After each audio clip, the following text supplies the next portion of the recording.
ఏమయ్యా, ఈ మహాభారతం అనేది మామూలు కథ కాదురా.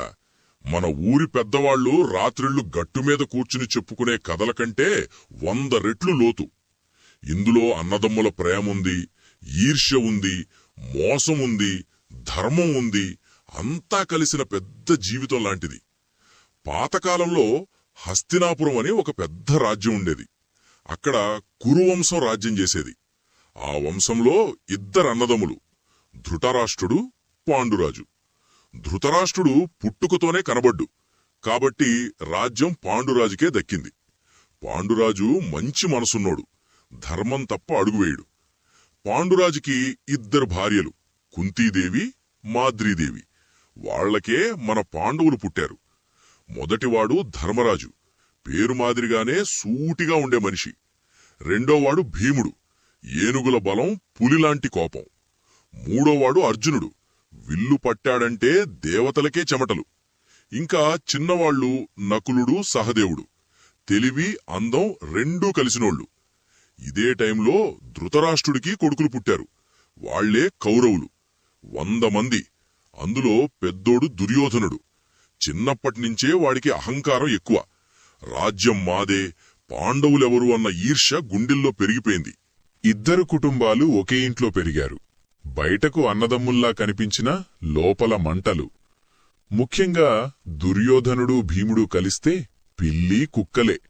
భీముడు ఆటల్లో గెలుస్తాడు, దుర్యోధనుడు ఓడిపోతాడు. అక్కడినుంచే పగ మొదలు.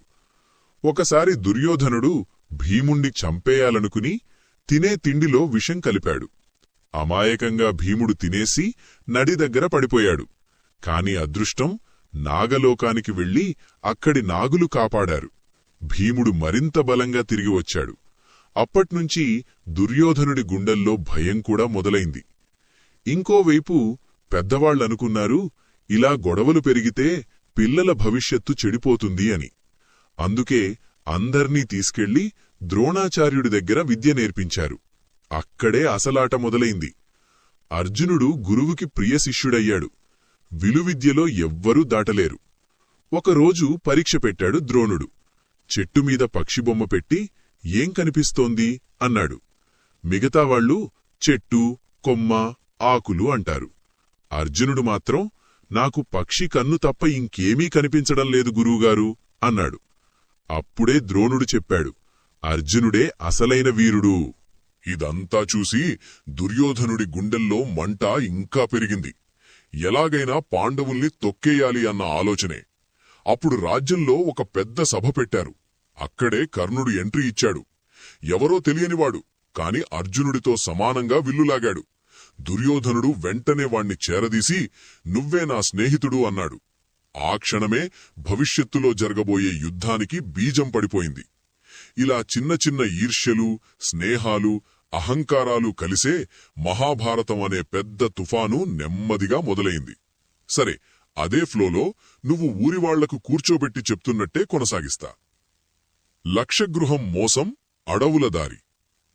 ఇప్పుడేం జరిగింది అంటే, పాండవులు రోజురోజుకి జనాల్లో హీరోల్లా మారిపోయారు. అర్జునుడి పేరు ఎక్కడ చూసినా మార్మోగుతోంది. భీముడి బలం గురించి కథలు తిరుగుతున్నాయి. ఇది చూసి దుర్యోధనుడికి నిద్రే పట్టలేదు. ఇలా వదిలేస్తే రాజ్యం మొత్తం వాళ్లదైపోతుంది అని మామ శకునితో కలిసి పెద్ద ప్లాన్ వేశాడు. బయటకు మాత్రం, పాండవులు, మీరు మా అన్నదమ్ములే. వారణావతమనే ఊర్లో మీకోసం చక్కని భవనం కట్టించాం, వెళ్లి కొంతకాలం ఉండండి అని తియ్యగా మాట్లాడారు. కాని లోపల అసలు కుట్ర వేరే. ఆ ఇల్లు మొత్తం లక్షతో, నెయ్యితో, ఎండుగడ్డితో కట్టించారు. చిన్న నిప్పు పడితే చాలు, అంతా బూడిద. రాత్రికి రాత్రే పాండవుల్ని కాల్చేయాలన్న దుర్యోధనుడి దుష్టబుద్ధి. కాని ధర్మం ఎప్పుడూ కళ్ళు మూసుకోదు కదా. విదురుడు రాజభవనంలో నిజాయితీ ఉన్న ఏకైక మనిషి. రహస్యంగా పాండవులకి సంకేతాలిచ్చాడు, ఈ ఇల్లు సేఫ్ కాదు, జాగ్రత్త అని. అప్పట్నుంచి భీముడు, అర్జునుడు తెలివిగా వ్యవహరించారు. ఇంట్లోనే ఒక రహస్య స్వరంగం తవ్వారు. బయటకు ఎవరికీ అనుమానం రాకుండా మామూలుగా ఉన్నట్టు నటించారు. ఒక అమావాస్య రాత్రి శత్రువులు నిప్పు పెట్టేశారు. ఇల్లు మంటల్లో కాలి కేకలు. ప్రజలంతా పాండవులు పోయారు అనుకున్నారు. కాని మనోళ్లేమయ్యారు? స్వరంగం దారిలో బయటకు వచ్చి అడవుల్లోకి జారిపోయారు. కుంతీదేవి ఏడుస్తోంది. పిల్లలు ధైర్యం చెప్పుకుంటున్నారు. రాజకుమారులుగా పెరిగిన వాళ్లు ఒక్కసారిగా భిక్షాటన చెయ్యాల్సిన పరిస్థితి. అక్కడి నుంచి వాళ్ల జీవితం పూర్తిగా మారిపోయింది. అడవుల్లో తిరుగుతూ ఒక ఊరికి చేరారు. అక్కడ ఏకచక్రపురం. ఆ ఊరిలో ఒక పెద్ద సమస్య.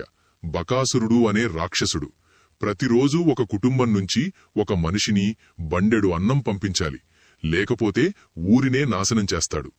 పాండవులు ఉన్న ఇంటివాళ్ల వంతు రోజు వచ్చింది. ఆ తల్లి ఏడుస్తూ ఉంది, మా కొడుకు పోతాడు అని. అమ్మా, నేను వెళుతా, మీరు భయపడకండి అన్నాడు. అన్నం బండితో వెళ్లి బకాసురుడి దగ్గరే సగం తిండి తినేశాడు భీముడు. రాక్షసుడు కోపంతో మీదపడితే ఒక్క ఊపు ఊపాడు. చెట్లు విరిగాయి, నేల కంపించింది. చివరకు భీముడు వాణ్ణి నేలకేసి కొట్టి చంపేశాడు. ఊరంతా పాండవుల్ని దేవుళ్లలా చూసింది.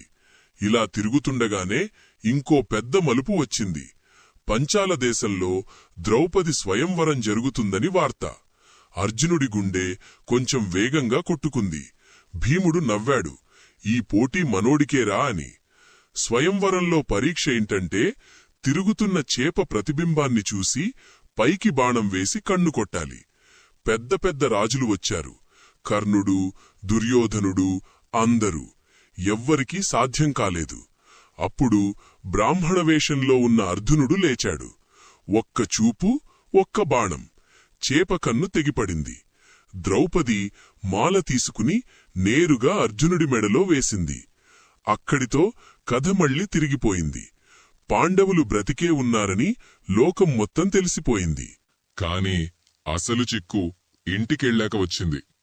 కుంతీదేవి తెలియక ఏది తెచ్చారో 5గురూ పంచుకోండి అని చెప్పింది. ఆ మాటే ధర్మంగా మారి ద్రౌపది 5గురికి భార్య అయ్యింది. ఇక్కడి నుంచే మహాభారతం అసలైన మలుపులు మొదలు. ఇంద్రప్రస్థం నుంచి పాచికల నరకం. ద్రౌపది స్వయంవరం తర్వాత సంగతి బయటపడింది కదా, పాండవులు బతికే ఉన్నారని. ప్రజలంతా ఆనందం. కాని దుర్యోధనుడి గుండెల్లో మాత్రం అగ్నిరాజుకుంది.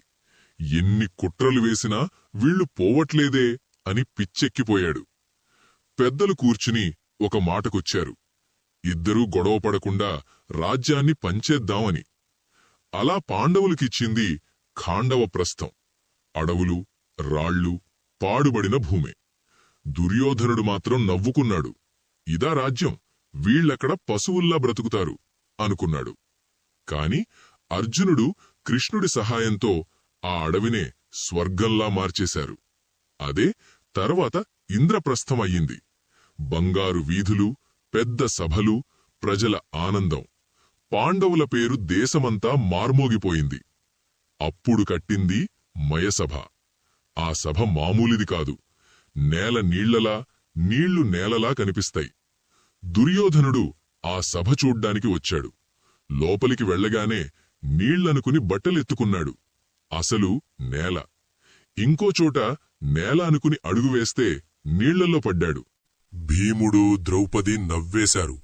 ఆ నవ్వే దుర్యోధనుడి గుండెల్లో కత్తిలా దిగింది. ఈ అవమానం మరిచిపోను, పాండవుల్ని మట్టి పట్టించేదాకా నిద్రపోను అని శకుని దగ్గరికి వెళ్లాడు. అప్పుడు శకుని చెప్పిన దుర్మార్గమైన ఐడియానే పాచికల ఆట. ధర్మరాజు ఎంత గొప్పోడైనా ఒక బలహీనత. మాట ఇచ్చితే వెనక్కి తగ్గడు. ఆట అంటే పిచ్చి నమ్మకం. అదే పట్టుకున్నారు. హస్తినాపురానికి పిలిచారు. బయటకు మాత్రం స్నేహపూర్వక ఆటే అన్నారు. ఆట మొదలైంది. శకుని పాచికలు మామూలు కాదు.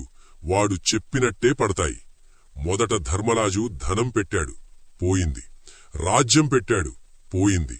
అన్నదమ్ములను పెట్టాడు, వాళ్ళూ పోయారు. చివరికి తననే తాను పెట్టాడు, అదీ పోయింది. ఇంక మిగిలిందొక్కటే, ద్రౌపది. ధర్మరాజు ఆవేశంలో ఆమెను పణంగా పెట్టేశాడు. ఆ క్షణమే సభ మొత్తం నిశ్శబ్దమైపోయింది. దుర్యోధనుడు కన్నులు ఎర్రబడ్డాయి. దుశ్శాసనుడికి ఆజ్ఞ ఇచ్చాడు, వెళ్లి ద్రౌపదిని జుట్టుపట్టి తీసుకురా. రాణివాసంలో ఉన్న ద్రౌపదిని బలవంతంగా ఈడ్చుకొచ్చారు. ఆమె ఏడుస్తూ అడిగింది, నేను ముందే ఓడిపోయినవాడి భార్యనా, లేక ఇంకా స్వతంత్రురాల్నా? ఈ సభలో ఎవరికీ ధర్మం లేదా? భీష్ముడు తలదించుకున్నాడు. ద్రోణుడు నిశ్శబ్దం. ఎవ్వరూ మాట్లాడలేదు. అప్పుడు దుశ్శాసనుడు ఘోరం చేశాడు. వస్త్రం లాగడం మొదలుపెట్టాడు. ద్రౌపది ఒక్కటే దారి చూసింది. కృష్ణుడిని తలుచుకుంది. కృష్ణ, నన్ను కాపాడు అని గట్టిగా మొరపెట్టుకుంది. అద్భుతం జరిగింది. ఎంత లాగినా చీర అయిపోవడం లేదు. గుట్టలు గుట్టలుగా వస్త్రం పెరుగుతూనే ఉంది. దుశ్శాసనుడు అలసిపోయి కూలిపోయాడు. అప్పుడు భీముడు లేచి ప్రతిజ్ఞ చేశాడు. ఈ దుశ్శాసనుడి రక్తంతో నా చేతులు కడగకపోతే నేను భీముడే కాదు, అర్జునుడు, నకులుడు, సహదేవుడు అందరూ కళ్లల్లో నిప్పులు. చివరికి పెద్దల జోక్యంతో ఆట ఆపారు. పాండవులకు తీర్పు: 12 ఏళ్లు అడవివాసం, 1 సంవత్సరం అజ్ఞాతవాసం, ఆ తర్వాతే రాజ్యం. అలా రాజుల్లా ఉన్నవాళ్లు మళ్లీ అడవిదారి పట్టారు. కాని వాళ్ల గుండెల్లో ఒకటే మాట: యుద్ధం. అడవివాసం, అజ్ఞాతవాసం, కీచక చావు.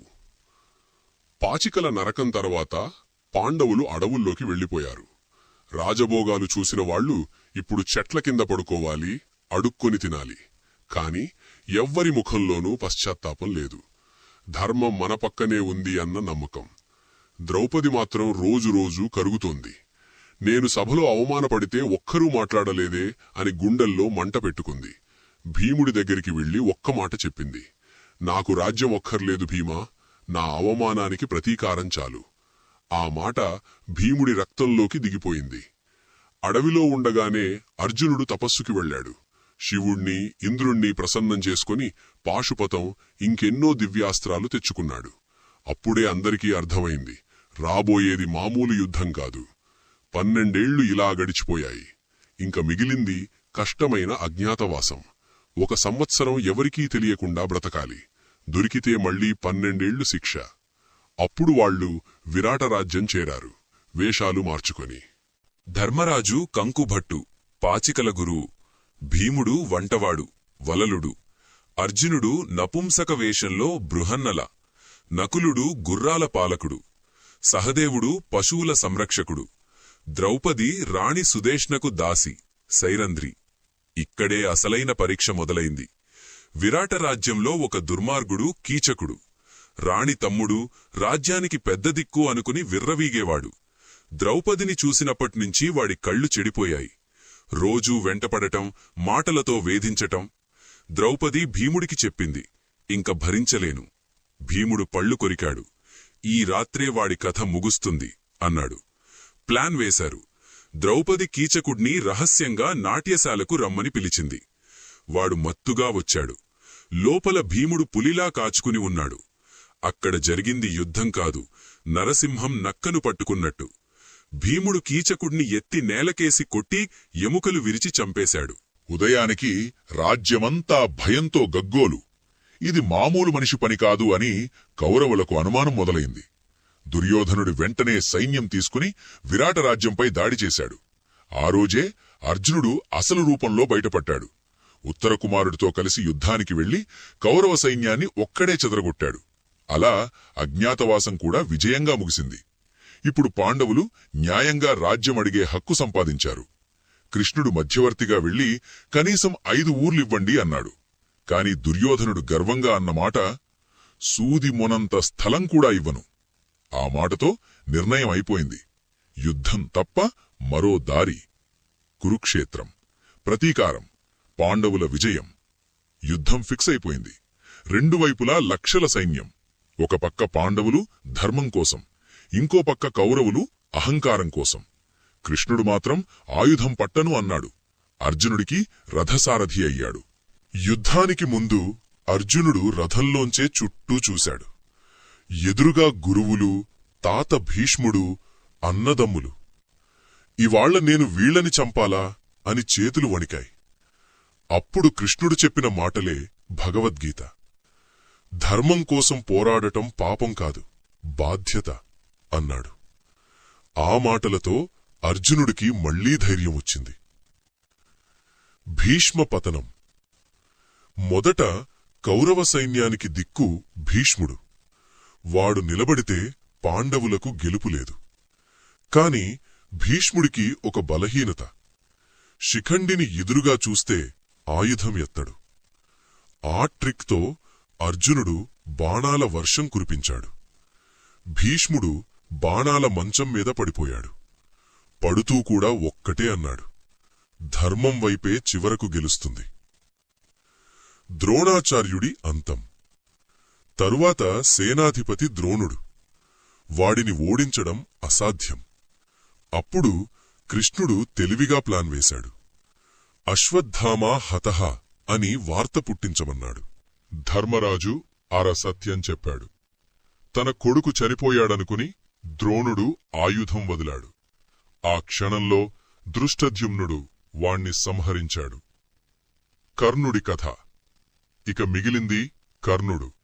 అర్జునుడికి సమాన వీరుడు. ఇద్దరి యుద్ధం చూస్తే ఆకాశమే ఆగిపోయినట్టు. కాని విధివాడిని వదల్లేదు. రథచక్రం నేలలో కూరుకుపోయింది. గురువు శాపాలు పనిచేశాయి. అర్జునుడు బాణం వేశాడు. కర్ణుడు నేల కొరిగాడు. పడుతూ ఒక్కమాట, నేను ధర్మం వైపే ఉండాల్సింది అని. భీముడి ప్రతిజ్ఞ. ఇక అసలైన ఘట్టం. భీముడు మరియు దుశ్శాసనుడు.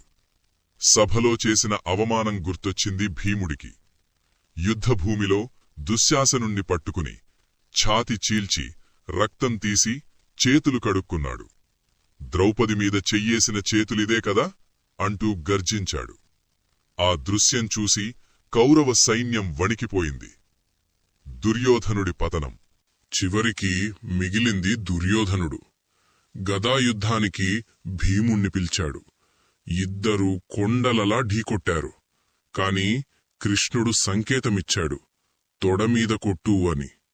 భీముడొక్క దెబ్బ దుర్యోధనుడు నేల కొరిగాడు. పడిపోయినా అహంకారమే. నేను రాజులా బ్రతికాను, రాజులానే చస్తాను అన్నాడు. యుద్ధం ముగింపు. 18 రోజుల లక్షల ప్రాణాల. చివరికి పాండవులదే విజయం. ధర్మరాజు రాజ్యానికి వచ్చాడు. కాని గుండెల్లో ఆనందం కంటే బాధే ఎక్కువ. ఇంత రక్తం చూసి గెలుపేమిటి అనుకున్నాడు. కృష్ణుడు చివరగా చెప్పాడు, ఇది గెలుపు కాదు, ధర్మస్థాపన. అలా మహాభారతం ముగిసింది. పగతో మొదలై జ్ఞానంతో తేలి